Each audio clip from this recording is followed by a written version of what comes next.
Hi. So, thinking about what we share with you, what comes up for me is we'd really like to know what you'd like to learn more about. So, if you take a minute and go down below to the comment section and let us know where is your interest, and we really want to meet that. We've loved sharing with you everything we have about food, and we'll continue to give you recipes and the latest information about healthy eating. And we've loved sharing with you about this understanding that helps us be free of old habits and cravings and not fun things. Yeah, and create a healthy relationship with food Yeah. and everybody else. Yeah, exactly. So, but we want to know what you want to learn. So please let us know. And today we're going to talk about what? Deep listening. Let's Good. talk about deep listening. We were sharing this with our community the other day too, and it just seems like a valuable topic. Years ago, decades ago, actually, when we were doing all the self-help seminars, self-development, self-empowerment trainings, and all of that, quite common in them was a technique called active listening. And it really was a great technique. It really improved our communication skills because it had us listening to the other person a little better. But what I realize about that is that in doing it, I'm still up in my head thinking about what's the other person thinking, what are they saying? Can I repeat back to them what they're saying? Let me repeat it back and make sure I've got it right. And it's a very mental approach to our connection. And when we think about it, when we're sharing, talking, communicating, what is it that we're looking for? Is it more information or is it a connection? Is it that sense of connection? Why are we coming together? And particularly when things get a little heated, um, are we looking for more information or are we looking for how do we come back together? How do we reunite? How do we get on the same page again? And what we've been learning and as part of this understanding is something we refer to as deep listening. So you naturally have to hear what the other person's saying, the content of what they're talking about, but more effective at really bringing us together so we're on the same page is listening to where they're coming from, listening to where their heart is, and speaking to that instead of sometimes just trying to address the content of what's going on. Yeah, it makes such a difference because when we're in our minds trying to respond in a way that's appropriate, we really don't hear where they're coming from or relate in the deepest way possible. And often for me, that's saying nothing, just being totally present in the moment with that person with the intention of hearing their heart, what it is they're speaking from the deepest place within. And that quiet is very effective because we all have our own wisdom within us.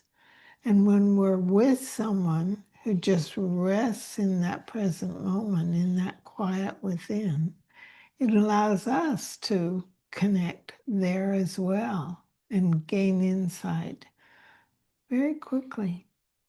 Yeah, I think that says it well. I think the key to deep listening is getting present in the present moment, which means not being up here thinking about what I'm going to say, what they just said, past, future, and everything. It's just being right here, free of any thoughts other than that intention to kind of where are they coming from?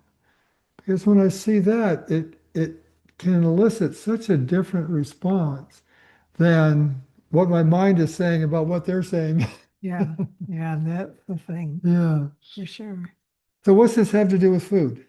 Why do we bring this up on our blog here when we're talking about food and health? Well, what comes up for me right away is the way to be the most successful with food, to have the best relationship possible, is to learn to listen within and hear your body's wisdom. So, as we practice deep listening with others, it allows us to practice at the same time that inner deep listening to ourselves. And when we check in with the body about a food decision, it guides us so perfectly to what is appropriate and health giving. So I really encourage you to do that, especially at those moments when you know you're not hungry and you're just following an old pattern. By pausing, by checking in and getting quiet, you will know whether or not to eat that thing. And if you get a no, that thought moves so quickly if you just follow the no. I usually always get to have a glass of water. And that makes it so clear to me that there's no hunger here. We're not following a hunger impulse. Yeah, I think that's a good point. It's like that inner dialogue is not unlike outer dialogues. You know, Connie and I can be talking and I can listen deeply to what she's saying, but it's like when those cravings come up, it's very much like having another person in my head that I'm talking with, you True. know, and so it's like, do I want to listen to this content, you know, and try and address this? Well, how am I going to get that person to shut up? You know, maybe if I say this, maybe if I say this, maybe if I do this, maybe, and it's kind of like that, you know, when a craving comes up, we just want it to go away. But the most effective way to get it to go away and have a sense of peace is to really listen deeply to what is underneath all of the dialogue that's going on. And Yeah. that's where we find our wisdom. That's where we get present. If we cannot get caught up in the thinking of that craving, it's like not getting caught up in the content of the dialogue that the other person is bringing.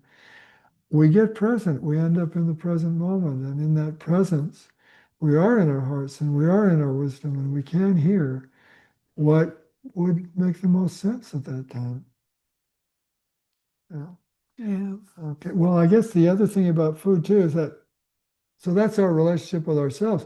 But by deep listening, we can really improve the quality of our interactions with other people.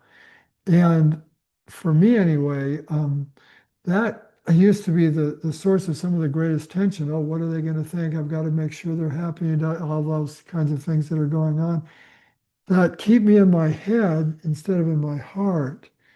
So when I practice or become familiar with this deep listening, it really improves my connection with people, which relieves that pressure of getting it right, which would then sometimes drive the whole thing to, let me just have a chocolate ice cream. Yeah, something to give us temporary relief Yeah. because we don't feel great. But by getting quiet and checking in, listening to our wisdom, then following that prompting, whatever it is, and usually it's not to eat the food, the more often we do that, that habit begins to dissolve. We find freedom in this attempt, and I love that. Yeah, freedom, coming home. Let's do that. So, recipe, we have a great recipe for you. It's a taco pasta. And we've given you two sauces. You can either do the tomato version or the creamy cashew Mexican version or blend them together. And we used a chickpea pasta made from Mm. chickpeas and lentils. That's really good, a rotini. Yum. It's a great pasta dish, and the recipe makes enough for 4 servings, so it gives you a little timeline to have several meals, which I love. Well, if there's only two of you. Yeah. If it's a family, it's a nice meal for everyone. True, that's Yeah. true.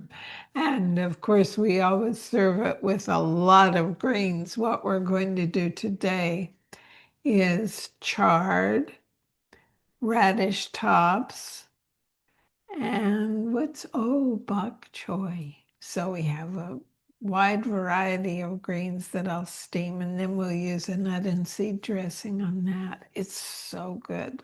Yeah, the greens are good, and this taco pasta is good. When Connie first told me or asked me, "What do you think about a taco pasta?" I just went, "How could that work?" You know, it's either Mexican or it's Italian, but it really works. Yeah, it's really good. So give it a try and enjoy it. And most importantly, we want to hear from you. What would you like to hear more about?